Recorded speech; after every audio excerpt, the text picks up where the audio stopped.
A Chat with Pat. Hi, this is another Chat with Pat, Chat with the audience. I wanted to let you know that last Thursday, obviously, it was a chat. We talked about St. Joseph. I was gone because it was the death anniversary of my mother, and I was attending Mass in her honor. And today, I am doing the same because of my husband's death anniversary, which is in reality tomorrow, but we don't have Mass on Tuesdays, so I am attending Mass for his intention today.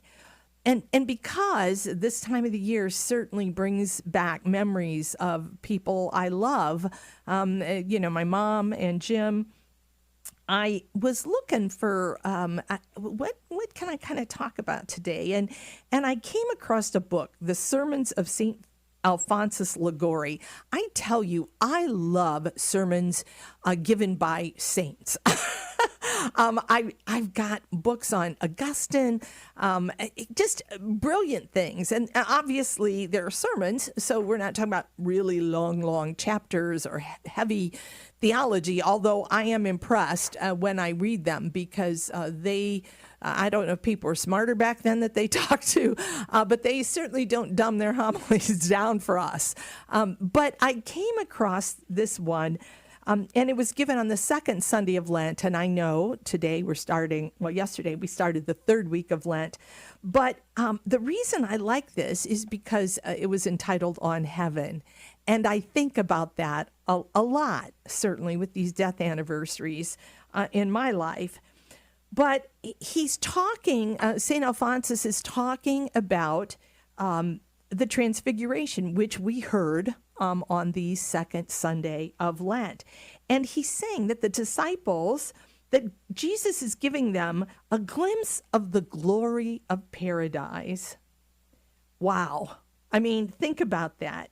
He says, in order to animate them to labor for the divine honor, the Redeemer was transfigured and allowed them to behold the splendor of his countenance.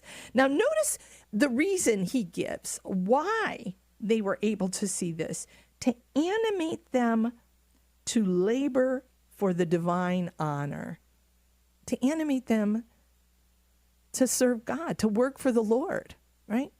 For the Lord's honor and glory.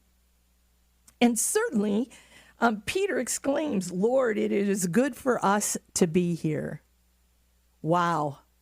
I would tend to think when we get to heaven, that's what we're going to be thinking. Boy, Lord, it's good for us to be here, right?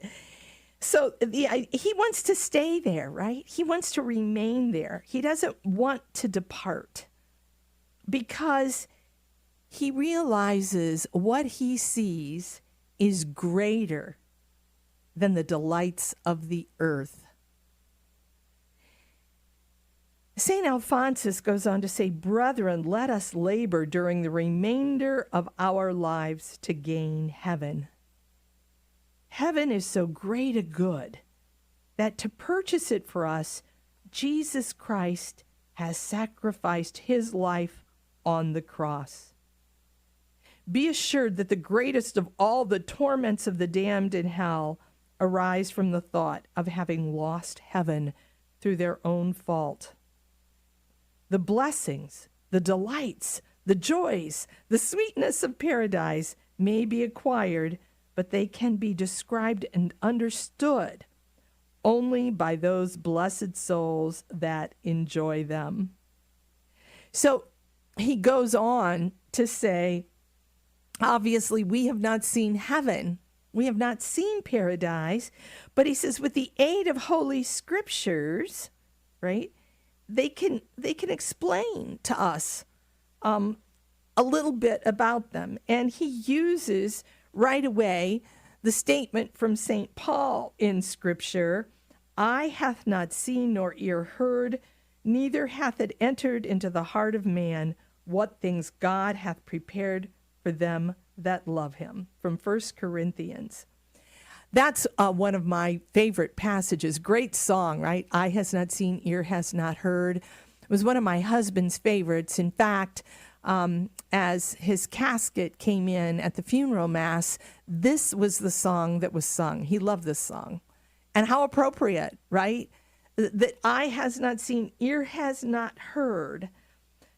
No matter what our senses can grasp in this world, it will never compare to what heaven has in store for us. And he goes, St. Alphonsus goes on to talk about all the things that we could think of, right? I don't know what you imagine when you imagine heaven, but movies have been done on what heaven might be like. I remember Robin and Williams in one. I can't remember the name of it now. I lost it. But it is, heaven is just these glorious colors and beautiful trees. And in fact, his wife was a painter. And so it was her paintings almost coming to life.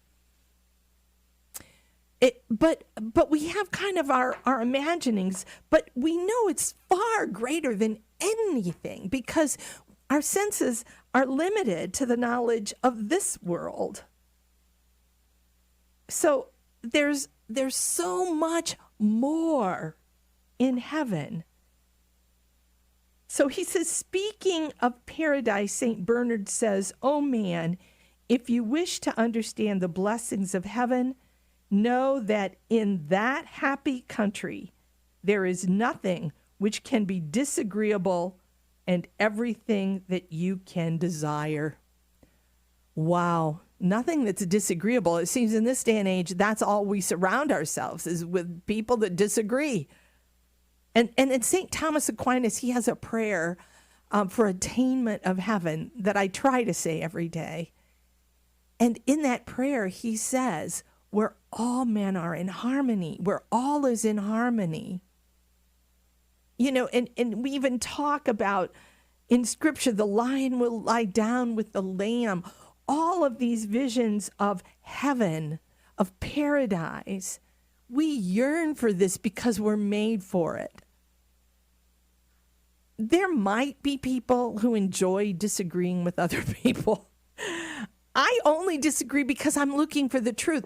I want us to, as St. Paul says, come, let us reason together. Let's work together to find the truth. And that may involve some back and forth, back and forth, back and forth. But we're seeking harmony. I love the idea that Scripture tells us God shall wipe away all tears from our eyes.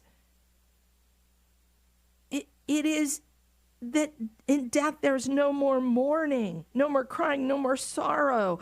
All former things are passed away. So what we get this glimpse of heaven on the second Sunday of Lent at the Transfiguration, this glimpse of paradise.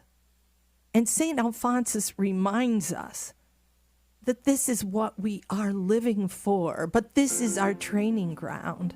So we don't ignore the earth and what's happening here, but we lift them up to the Lord so that when we engage heaven, we will be ready for it because it is great love, great harmony. Keep your eye on the Lord as we live in this world.